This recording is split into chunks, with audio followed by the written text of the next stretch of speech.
Jessica Brevort, and this is Kitchen Table Productions, a show about living well with low carb. Today's show is about spaghetti sauce. Now, I've often mentioned using a low-carb spaghetti sauce in my show, but the problem is that most commercial spaghetti sauces come in between 12 and 16 carbs for a half a cup serving. Now, even just plain tomato sauce that is nothing but tomato puree comes in at about 8 carbs for that half cup serving. The problem is that tomatoes are not exactly one of those things that are low carb to begin with. They're more of a medium carb thing. And then, of course, manufacturers throw in extra sugar on top of that.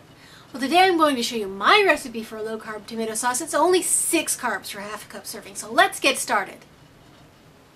Now, I'm going to start with a can of plain tomato sauce. Now, check this nutrition label. Look for any sort of added sugars.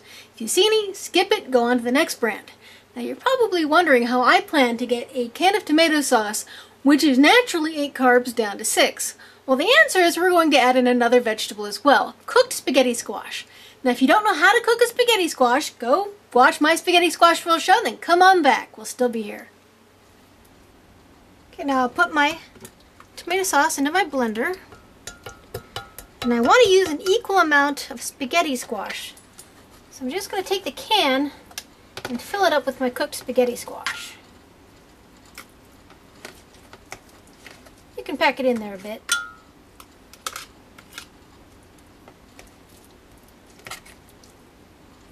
There we go, that's pretty good.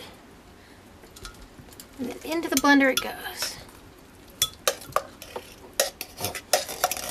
Now I'm just going to pulse these a few times to get it going, and then I'm going to open it up until it's nice and smooth.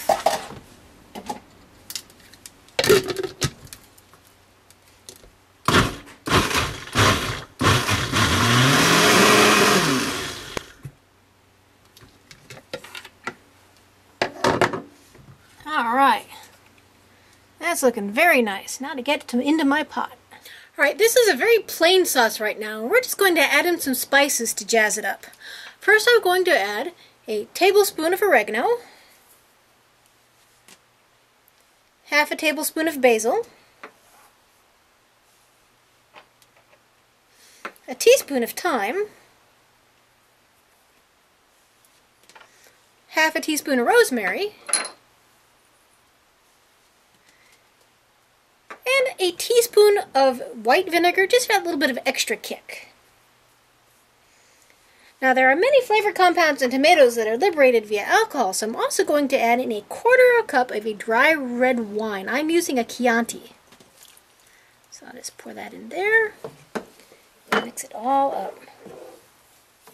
I'm going to add in about 3 cloves of crushed garlic as well. Almost forgot one of the most important ingredients. Where was my head? Now I'm just going to bring this up to a boil, cut it back for a simmer, and let it simmer covered for about half an hour. Okay, a half an hour has passed. Let's see how it looks. Ah, beautiful. Just going to give it a little taste here.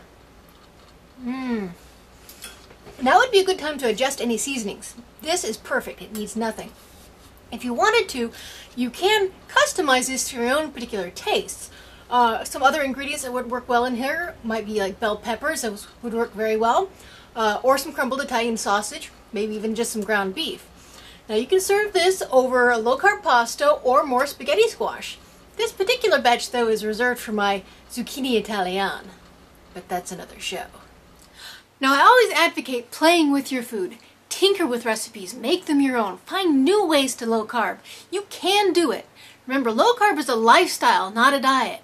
Stick with it and you'll be rewarded with a healthier, leaner you.